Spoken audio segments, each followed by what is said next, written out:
इसको मैं तानाशाही समझूं, मैं इसको इमरजेंसी समझूं, मैं इस बात को ये समझूं कि ऐसा दबाव बनाना चाहते हैं, डराना चाहते हैं, धमकाना चाहते हैं कि दूसरे के धर्मों में शामिल ना हो। नेताजी मुझे पहली बार लेकर के आए थे, उस दिन से आज तक लगातार आ रहा हूं, लेकिन ऐसी बैरिकेडिंग कभी नहीं देखी। बैरिकेडिंग इसलिए की जा रही थी कि लोग त्योहार न मना पाएं और जो अपनी धर्म की मान्यताएं हैं, धर्म की जो परंपराएं हैं, वो भी न मान पाएं।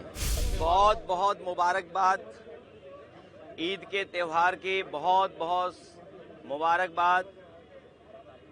आज आपके माध्यम से पूरे प्रदेश, देश और दुनिया के सभी लोगों को बहुत बहुत आज मैं मुबारकबाद देना चाहता हूं। ईद का त्योहार हम सब खुशी से मनाते हैं, एक दूसरे से गले मिल करके, सिवैयां खा करके, और उम्मीद करते हैं कि जिस तरीके से हम सब गले मिल करके एक दूसरे का सम्मान करते हैं, एक दूसरे से कैसे हमारे बीच मोहब्बत बढ़े, प्यार बढ़े, लगाव बढ़े, और यही हमारे देश की खूबसूरती है कि जहां पर अलग अलग धर्म के, अलग अलग रास्ते पे चलने वाले लोग सब हम एक साथ मिलकर के रहते हैं। दुनिया में भारत जैसा अच्छा देश, हिंदुस्तान जैसा खूबसूरत देश कहीं नहीं है जहां इतनी जाति धर्म के लोग मिलकर के रहते हैं, त्योहार मनाते हैं, एक दूसरे से खुशियां बांटते हैं। जहां हम एक दूसरे की खुशियों में शामिल होते हैं, वहीं एक दूसरे के दुख तकलीफ में भी शामिल होते हैं। हम एक दूसरे की परेशानियों में एक दूसरे की मदद करते हैं।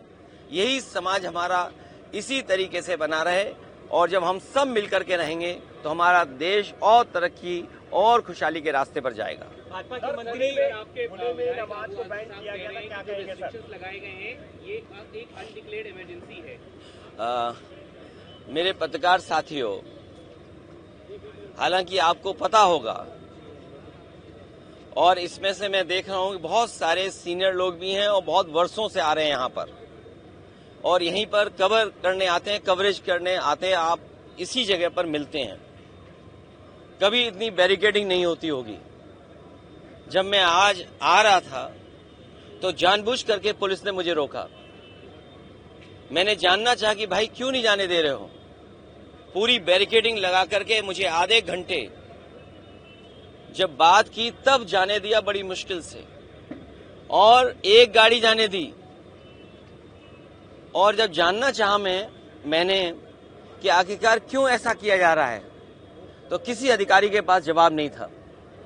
आखिरकार इसको मैं क्या मानूं, क्या समझूं? इसको मैं तानाशाही समझूं, मैं इसको इमरजेंसी समझूं, मैं इस बात को ये समझूं कि ऐसा दबाव बनाना चाहते हैं, डराना चाहते हैं, धमकाना चाहते हैं कि दूसरे के धर्मों में शामिल ना हो, दूसरों के कार्यक्रम में शामिल ना हो। कम से कम मुझे ये बताओ, मैं जाने कितने वर्षों से यहाँ आ रहा हूँ।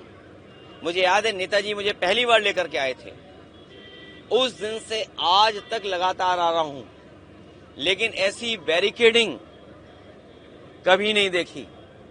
और बैरिकेडिंग इसलिए की जा रही थी कि लोग त्योहार न मना पाएं और जो अपनी धर्म की मान्यताएं हैं, धर्म की जो परंपराएं हैं, वो भी न मान पाएं।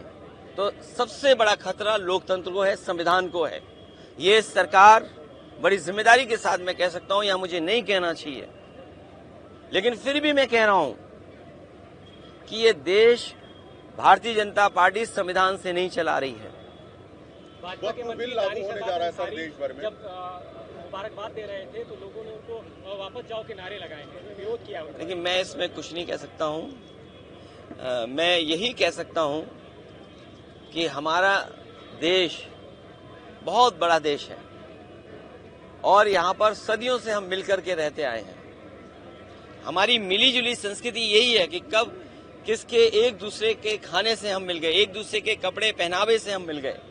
हमारी बोली भाषा, हमारा व्यवहार, बहुत सारी चीजें हमारी एक दूसरे से मिली हुई हैं, एक दूसरे से हमने सीखा है सदियों से। इसीलिए मिली जुली संस्कृति के साथ ये देश आगे बढ़े, तरक्की करे, यही सबकी कामना है। और हम सब यही चाहते हैं। लागू होने जा रहा है और काली पट्टी बांधकर विरोध लगातार किया जा रहा है। भाजपा ने आपके खिलाफ कुछ पोस्टर्स लगाए। मैं तो भाजपा से कहूंगा, अगर गाय के सवाल पर हमसे बेहतर कौन जानता होगा। भाजपा वालों को मैं इतना कहना चाहता हूं, जो पोस्टर लगा रहे हैं, जो चैनल में डिबेट कर रहे हैं, और बड़े बड़े एंकर, ये जो बड़े बड़े राष्ट्रीय चैनल हैं जिनके एंकर बड़े बड़े बहस कर रहे हैं गाय पर, मैं सबसे कहूंगा कि गाय संरक्षण के लिए काम करें। जितनी भी हमारी एंकर महिलाएं हैं, एंकर पुरुष हैं, और जो कंपनियां इन्वेस्ट कर रही हैं इन चैनलों में, मैं उन कंपनियों के मालिक से भी बड़े हाथ जोड़ के निवेदन करूंगा कि वो लोग भी गाय के संरक्षण पे, गाय को के संवर्धन पर, गाय के और हमारी कैसे पले बढ़े उसके लिए काम करें। और जो बात मैंने कही वो इसलिए कही थी मैंने, क्योंकि भारतीय जनता पार्टी के लोग न गिनती बताएंगे कि गाय और सांड कितनी हैं उनके यहां, न गिनती बताएंगे, न मरने वालों की गिनती बताएंगे, और बजट आखिर कहां खर्च हो रहा है ये भी नहीं बताएंगे। तो मैं अपने पत्रकार साथियों से कहूंगा, जितनी जिम्मेदारी से मुझे आप जानकारी दे रहे हैं, उतनी जिम्मेदारी से संख्या कहलवा दो उनसे, और उस संख्या में एक महीने में कितने लोगों की जान जा रही है गायों की, वो भी संख्या बता दें।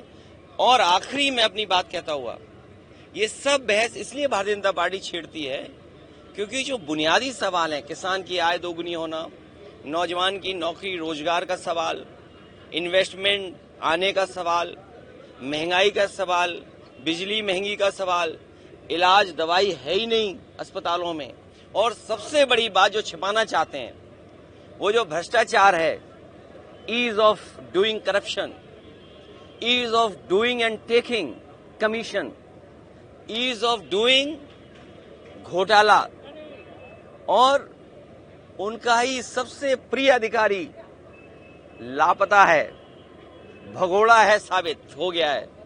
और मैं आपसे कह रहा हूं इतने चैनलों के सामने, मुझे किसी ने जानकारी दी है कि वो आईएएस अधिकारी मुख्यमंत्री आवास में छिपा हुआ है। आप देश भर में सर वक्त लागू होने वाला है। विधायक नंदकिशोर गुर्जर अपनी ही सरकार के खिलाफ हमलावर हैं। देखिए, हमलावर नहीं है। उन्होंने कहा कि माँ का दूध पिया हो तो, अगर ये बात गलत हो तो बताइए। बिल्कुल सही कहा भाई, जो विधायक है कब दुख तकलीफ में होगा, परेशानी में होगा, उसका अपमान हो रहा होगा, वो अपमान नहीं सहन कर पाया। अपमान जो हुआ उसने अपनी भाषा गुस्से में निकाल दी। तो अब सोचिए, उन्हीं का विधायक ये कहता हो, उनके अधिकारियों का हो, माँ का दूध याद दिलाता हो। अब अधिकारी जाने और बीजेपी के लोग जाने। अखिलेश जी, सड़कों पे कांवरिया चल सकते हैं तो 5 मिनट की नमाज क्यों नहीं हो सकती? अबू आदमी ये पूछ रहे हैं। वो ठीक कह रही हैं। क्या कहेंगे सर? ममता बनर्जी जी जो कह रही हैं एकदम ठीक कह रही हैं। आज जो ममता बनर्जी जी फेस कर रही हैं बंगाल में, जिस तरह का भारतीय जनता पार्टी झूठा प्रचार कर रही है बंगाल में और बिहार में, इसी तरह का गंदा प्रचार, घटिया प्रचार भारतीय जनता पार्टी ने यूपी में भी किया था, और आप लोग सब जानते हो। लेकिन मैं जानता हूं कि आप भी कुछ नहीं बोलोगे।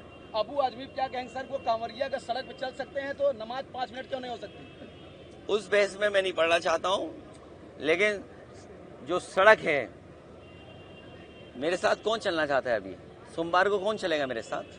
बताइए सर, कहाँ चल रहे हैं? हाँ, अच्छा, हाँ, ठीक है। एक है देवी, उनके पास हम और आप सब लोग चलेंगे, ठीक है? आप हम जहाँ ले चलेंगे आपको, हम लोग ले चलेंगे सब। देखिए, ये मैं आपको बताऊं, आप कहाँ के हो? नहीं, न्यूज नहीं, यूपी के हो ना। अगर ये प्लॉट लेना चाहेंगे उत्तराखंड में तो इन्हें 250 मीटर का भी प्लॉट नहीं ले सकते। सोचिए, आप ही के प्रदेश से निकला हुआ बना हुआ प्रदेश, और अगर आप जाना चाहें तो आप वहां 250 मीटर का भी प्लॉट नहीं ले सकते। बताइए, आप आपका पड़ोसी प्रदेश, सोचिए ना क्यों। और हमने मुख्यमंत्री बनाया हुआ है उन्हें, तो मैं चाहता हूं ये मुख्यमंत्री भी उत्तराखंड चले जाएंगे।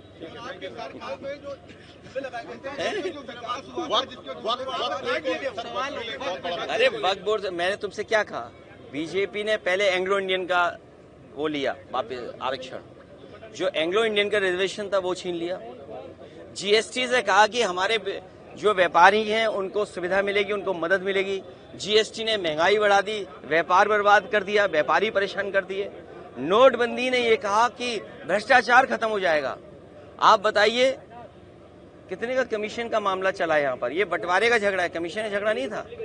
जब बंटवारा का ठीक होता तो कोई किसी के खिलाफ एफआईआर नहीं होती, ये बंटवारे की वजह से हुआ है। तो आज तक बीजेपी ने जो फैसले लिए हैं उससे पॉलिटिकल लाभ लेने के लिए लिए उन्होंने। जो मोटी बात ये है, जो फैसले, जो कानून, जो संविधान में परिवर्तन भारतीय जनता पार्टी करती है उससे पॉलिटिकल लाभ लेना चाहती है। उससे भारत का विकास, हिंदुस्तान का विकास नहीं होता। और अगर भारत का, हिंदुस्तान का विकास हो रहा होता, चाहे नोटबंदी के फैसले से, चाहे जीएसटी लागू करने के फैसले से, तो आज हमारे 80 करोड़ लोगों को राशन नहीं देना पड़ता। 80 करोड़ लोगों की आय सरकार नहीं बता पा रही। आप वक्फ बोर्ड की बात कर रहे हैं, बीजेपी वालों से पूछिए कि 80 करोड़ लोग जिन्हें आप राशन दे रहे हो उनकी प्रति व्यक्ति आय क्या है। और आपसे बेहतर कौन जानेगा, कोविड के बाद से आपका वेतन नहीं बढ़ा।